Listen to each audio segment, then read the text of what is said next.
Thank you. Oh, to be Johnny Depp. Good movie franchise going over at Disney. You probably got $1 or $2 in your pocket. Clearly in his own world. On second thought, be glad you aren't Johnny Depp. When was the last time an actor assassinated a president? Are you drunk or British? And I was just thinking, it's been a long time since an actor assassinated his career. Oh, Johnny, do the words Kathy Griffin mean anything?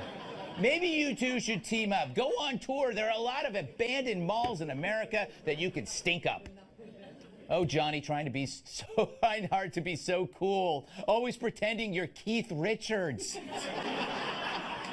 But you're an exile on Fraud Street. Yes. Anyway. Thank you, thank you. All right. Seriously, Depp's older than me, and he dresses like a schoolgirl's collage.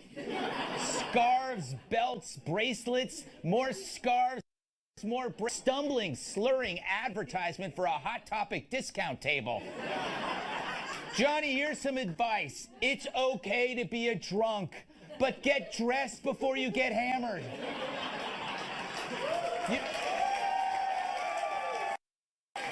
You know that leftover pile of unwanted clothes in Target after Black Friday? That's you. But lucky for Johnny, he's not alone in his love for political violence. Remember Moby, the least talented bald person ever? Bald people are usually really talented. He's not. He just released a music video. I wonder who the villain is. Oh, that was an awful song, by the way. Trump becomes a flying robot who turns into a swastika and terrorizes the city before exploding under a dose of truth. That's about as edgy as Moby's head. And the hateful hits keep coming. Here's a Nebraska Democratic official, Phil Montag, right after the Steve Scalise shooting. Listen. No, this like his whole job is like to get people, convince Republicans to kick people off health. Okay. We know all of I this. hate I'm glad he got shot. We've laid in I'm our... glad he got shot. So then Dude. I'm not gonna say that in public. You don't have Well, to say then that what are in you public. saying it to us Say for? something. Say something. What are you telling us for? I wish he dead. Wow. They fired him. But why? He was just saying what a lot of other lefties feel. He just got caught. But damn, there's a lot of hate coming from the party of tolerance. They demonize those who disagree, and then they wonder why America is so divisive. So, like me on Leather Night, the Democrats are in a bind. They made the Georgia election such a big deal. Then they lost, and now they want to move on. But you can't say nothing to see here after taking a dump on live TV. I should know. I mean, Sulu got involved, the intellectual version of an elevator fart. So why did John Ossoff lose? Was it the fact that he was only 12? But he wasn't that bad. He's not hateful. It was the hate around him. The left aren't pro anything, just against you. They hate you. Think about it. They had tons of money and Hollywood star power behind them, and they still lost that seat. It's because the only idea they have is rage. Let's compare. At Trump's victory rally, a president who talks about you. The truth is, people love us, all of us. They love us. They don't get it. They haven't figured it out yet. You know, they're still trying to figure where all of those voters came from. Those voters came out of the hills. These are hard-working. We have the hardest working, the smartest people, the toughest people. They're very lucky that our people don't protest, believe me. Believe me. Man, got a lot of gum-chewing people, too. On the other side, what do you get? A Democratic Party that only talks about him. What you're seeing is those voters being repulsed by this president and giving us a look on the Democratic side. Now, do you think that you'd be in this situation as close to your Republican opponent if there were anyone other than Donald J. Trump in the Oval Office? The administration's performance has not inspired confidence in anybody, I think, and concerns about the integrity and competence of the administration have only grown over time. I think he mows my lawn. Anyway, it's hard to win when you stand for nothing but hating one guy. And then you add Alyssa Milano, who's telling you how to vote, and she doesn't even live there. Who's the boss? My ass. So, the Republicans showed us that a strong woman can win when she runs on something other than being a strong woman. She persisted, unlike you-know-who. Hollywood should applaud, but instead they wish for murder. I'd say the Dems have to go back to the drawing board, but even the drawing board sucks. Because at the root of it is their addiction to identity politics, which attempts to replace a singular identity, American, with 100 quarreling tribes.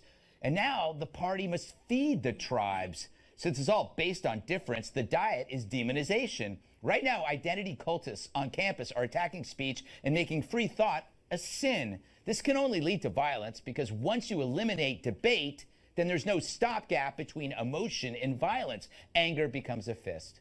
It's happening on campuses, and it's spread to the Democratic Party. It's getting really weird.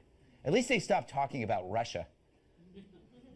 Manafort's man in Kiev, Russian army-trained linguist turned Ukrainian political operative, Konstantin Kilimnik. Konstantin Kilimnik. Konstantin Kilimnik. Konstantin Kilimnik. Konstantin Kilimnik. Konstantin Kilimnik. He was Russian military intelligence. No, she'll never stop.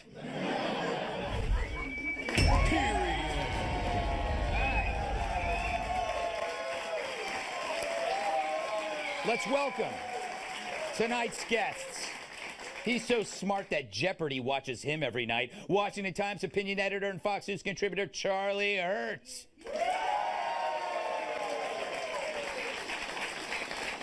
He's so tough, he exfoliates with a cactus. He's a metrosexual Popeye. Host of Hollywood Weapons. How to get that in, didn't you? Yes.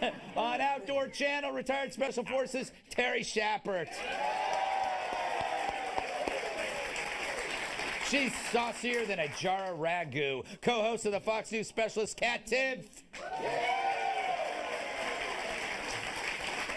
And he could totally make out with the Statue of Liberty. Yeah, that's true. Yes. Former bodyguard and my massive sidekick, Tyrus. All right. Charlie, is it wrong? Am I exaggerating to say that the Democratic Party has some serious problems?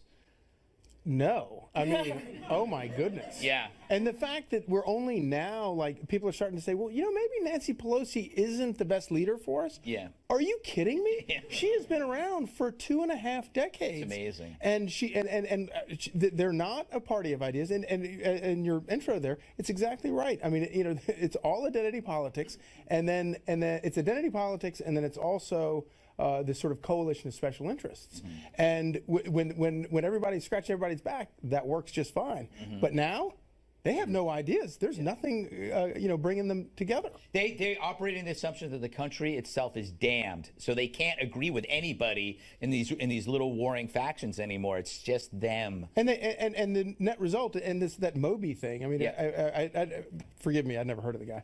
Neither did he. But you go through the thing. It's just socialist garble. Yeah. I mean, it's just nonsense. And you know, and that is what these people believe. If you believe in the state, you believe in socialism, then killing somebody because they have a political difference is perfectly fine. Yes, exactly. That's what it is. Ask Stalin. Yeah, they don't think you're wrong. They think you're evil, is the old line. You know, Terry, the one thing that the Democratic Party and the campus have in common is that they're trading life experience in a so an identity is an achievement, but let's say you're in the military and you start a small business, you're actually valued less than like a 16-year-old with a nose ring. Yeah, no, you're right. I have less to offer. By the way, that was a very long but very well done. You kind of covered the whole darn thing tonight. We almost don't need to talk, but we're going to anyway. Yeah. So, okay. You could have worn a jacket. By the way! Yeah, okay. No, stop. We wear jackets in this league, son. No, just so you guys know, backstage in the green room, I had a jacket on. Greg saw the creature of Black Lagoon and goes, no, take it off. We want to see and he always does this to me. He always sets me up. His head bad. And I fall. I kept questioning, what do I do? Every time. The identity politics thing. Yes. Well said on your part, because identity politics, humans are tribal, and tribes go to war. They just go to war for resources, for power, for territory. And right now, like you said, the friend of my, the enemy of my enemy is my friend. But it's so funny because you see a lot of this stuff fracturing already where like the Black Lives Matter people say, we don't want you white liberals or these people here. And it showed yesterday, America, the media hates you.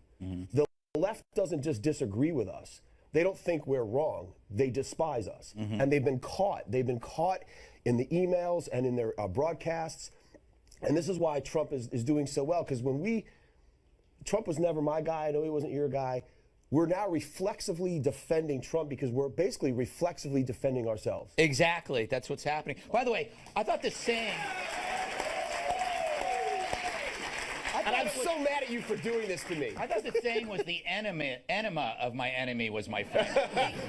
Kat, that was worth it to get that in there, Greg. Yeah, thank you. How to get that in there. Well, I was thinking about enemas. Kat, is this more evidence that celebrities, you look at Depp and you look at all this stuff going on, and the people that were in Georgia's 6th district, are they just liabilities? Is it time that the Democrats get them out of the picture? Well, Democrats used to win by being the party of the working people. Now they're the party of the Hollywood elites.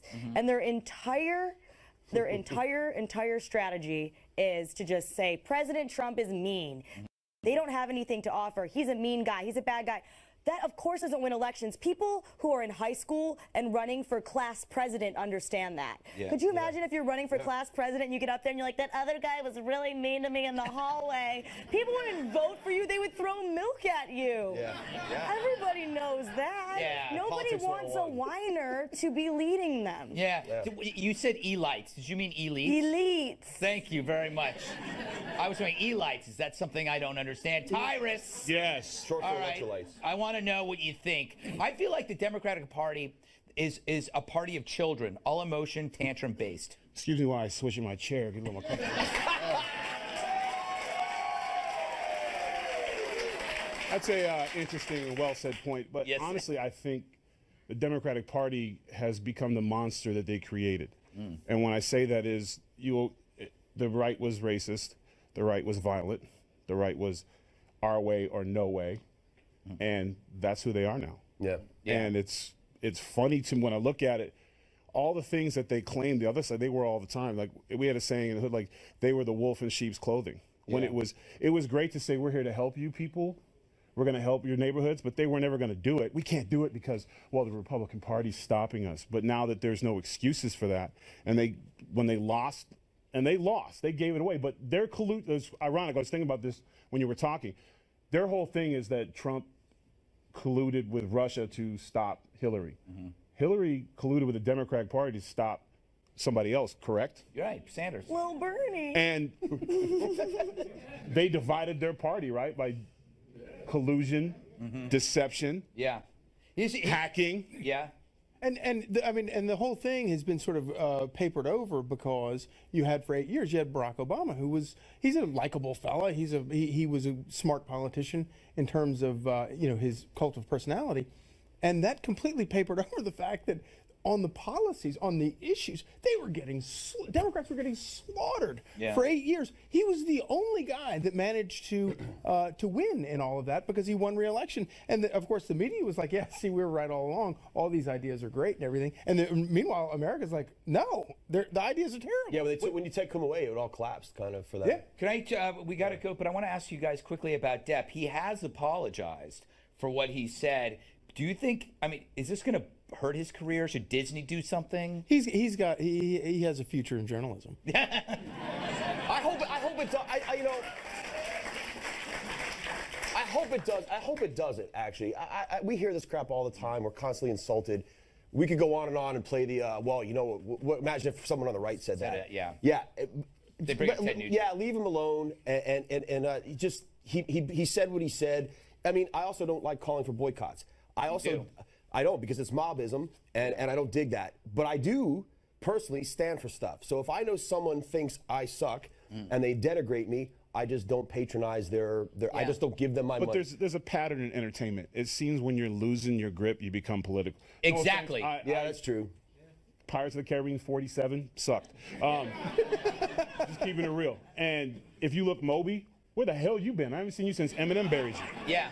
Eminem everyone destroyed him. who is talking about Trump is trying to make money. Don't get it twisted. I'm going to bury him in my video when people actually buy the album. Sorry, Moby. Yeah. You could literally produce Jesus Christ on your video and no one's going to watch it even. So, like, this is what they do. It's a money scheme, has nothing to do with politics, just trying to be relevant. And it's not brave, Kat. It would have been brave if you do something positive about Trump. Everybody you know agrees with you when you trash Trump in that world. I saw a study recently that it found that approximately 0 people were helped by what he did by making those comments. America's 0% better, so he'll be very disappointed to hear that. You know, 15 years ago, I had dinner with Moby at his restaurant. Harvard study. Really? I don't believe it. And his restaurant was called Teeny. It's vegetarian. We had oatmeal for dinner. Is Pretty it much still open? It's closed. Was he a nice guy? I rest my case. Was he a nice guy? Yeah, he was a nice kind of sad fellow. Yeah. But it was like oatmeal for dinner. That is Moby's life. That's Yeah. So I had to go on Wikipedia to find out who the guy. You realize that he claims to be a grandson of Herman Melville?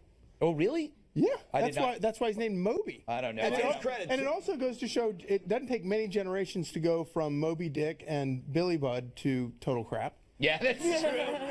If ISIS were vegetarians, Moby would join. To his credit, though, he did create some really great electronic music, I think. boo. Metrosexual Popeye, Terry Shepard. He smells great, by the way. Still ahead, a new fleet of diverse Ken dolls. Just what we needed. But first, the border wall is back, and it's better than ever.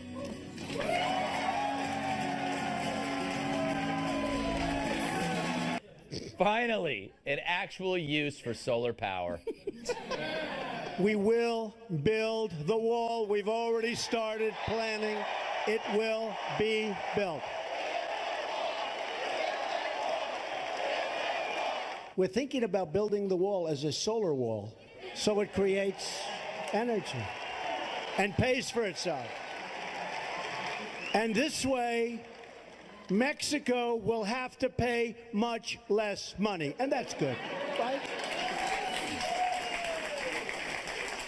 That's better than good. That's genius. And here's why. A solar-powered wall was one of the many proposals submitted by contractors this year. If Trump goes solar, it shows he's not against the environment. He was just against that expensive, stupid Paris Accord. And one could argue then that the wall is actually better for the planet than that lousy, punitive deal. Putting a border wall to a vote seemed unlikely, but a solar wall? That's interesting. Here you go. Here you go, Democrats. You want renewable energy jobs? Me too. And finally, it shows he has a heart. One of the other proposals had a trench around the wall filled with nuclear waste. You know, the left is furious he didn't go with that. But here's my idea, a wall of hydrangeas. Once they're wet, you want to mount them. And that's where the mechanics become vitally important. Dip it in the alum, and then insert it directly into the panel.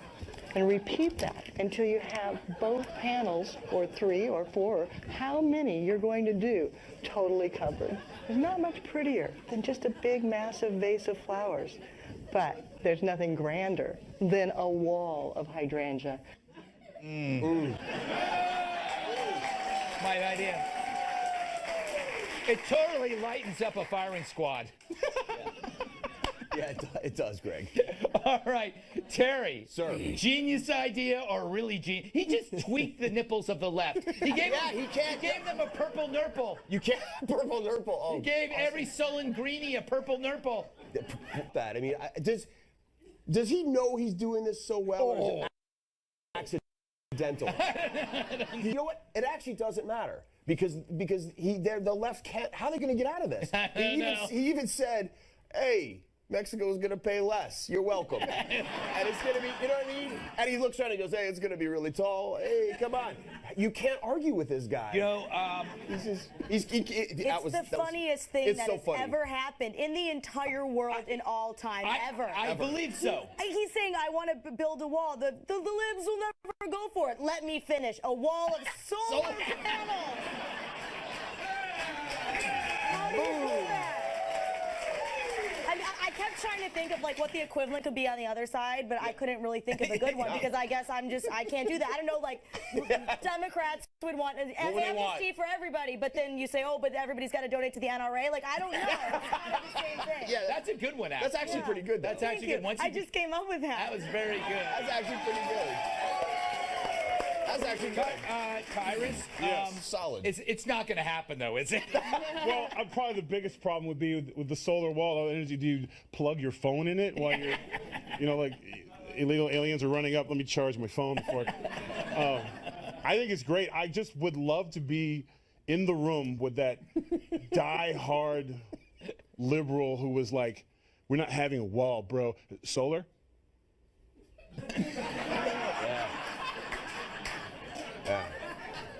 Yeah. Damn you. You know what? They might come out against. That's exactly right. They might come out against solar power because of this. They have to. Yeah, they have to. They have to. Yeah. Look, I want the wall built, and I've always been a big fan of the wall. But I have to tell you, there's a big reason why I don't want the wall built. Yeah. Because if we get the wall built, he won't be talking about building the wall anymore. I love it. Every time he brings up the wall and talks about it, it drives people insane.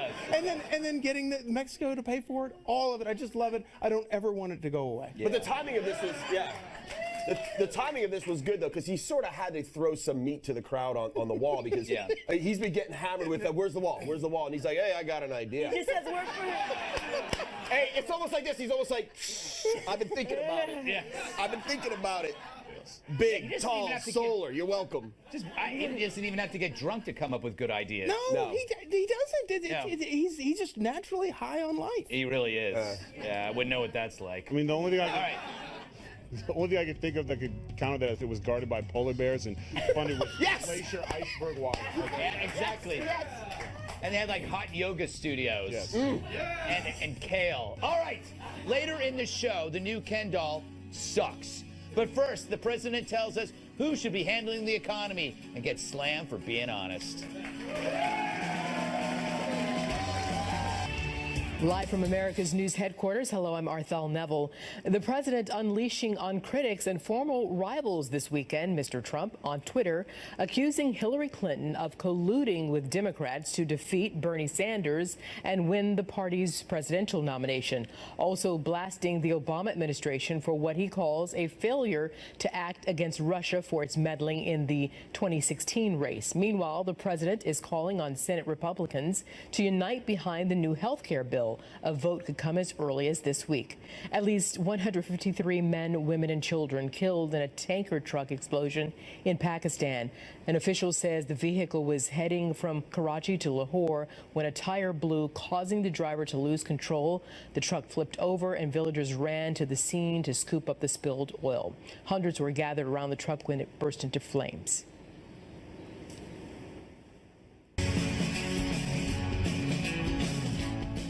This just in, Donald Trump hates the poor. Yes. At least according to the media, on Wednesday, President Trump held a rally where he said this about his economic team. These are people that are great, brilliant business minds, and that's what we need, that's what we have to have, so the world doesn't take advantages of it. We can't have the world taking advantage of us anymore. And I love all people, rich or poor, but in those particular positions, I just don't want a poor person. Does that make sense? Gold! It is. He is. It's gold. So how did the media react to that statement? 2017, blessed are the poor. It's amazing. Any other person in politics who would say something like that would like have their career crushed, and Donald Trump's just gonna like skate by it. Oh my God. Yeah. Are you speechless? I am. Okay. I really am. Or is this just not? Yeah, there's just something a little bit twisted about that. That's twisted in a way that's hard to dissect. No, you just didn't get it. Then he sent the media into another frenzy after he tweeted this. With all of the recently reported electronic surveillance intercepts, unmasking, and illegal leaking of information, I have no idea whether there are tapes or recordings of my conversations with James Comey, but I did not make and do not have any such recordings. But the truth is he never did claim to have tapes. He only tweeted that James Comey, quote, better hope there are no tapes.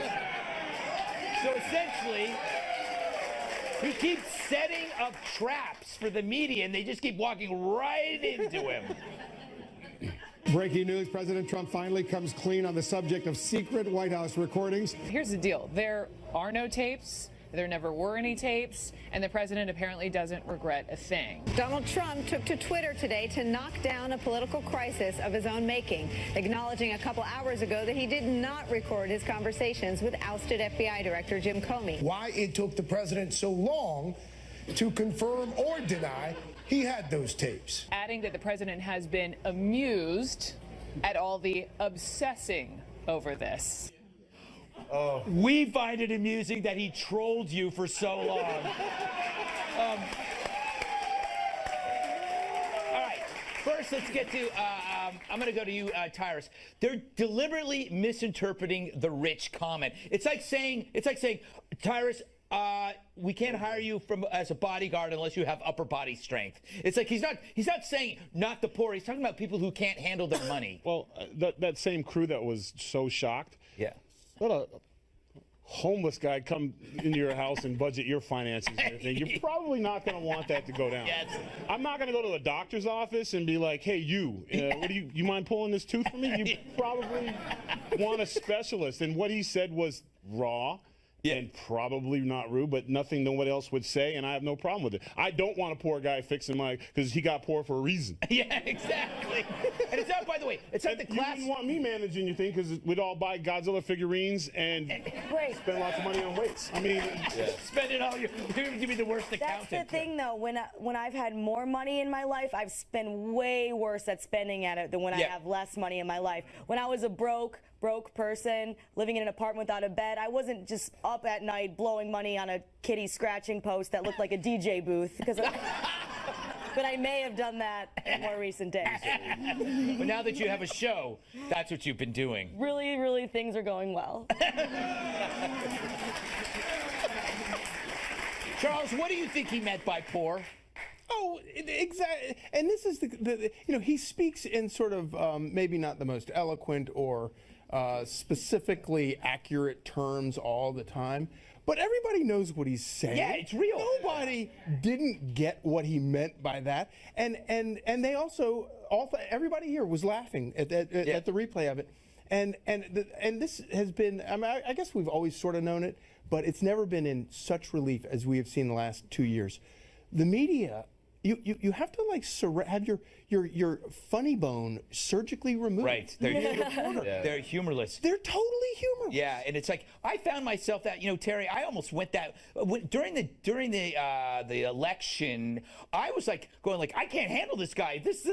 And then when I realized if I looked at it like it was a Comedy Central roast, and I go oh my God, this guy's great. It's gold. Yeah. It's gold. You can't write better comedy, and the media and the establishment forces that he has fought and sort of got between us and them, they continue to isolate themselves because they just they take the bait every time. I do think they knew. They're the worst party guests ever. They would be the worst people to have at your house for Thanksgiving because they'd just be like, tedious. Man. We got to go. But I also know that they knew. What I hate about them is they knew what he was talking about, and they still pretended like he meant something else, and that's because they're pathetic. All right, coming up. He tweets, he holds rallies, and the media hates him even more. We'll tell you why.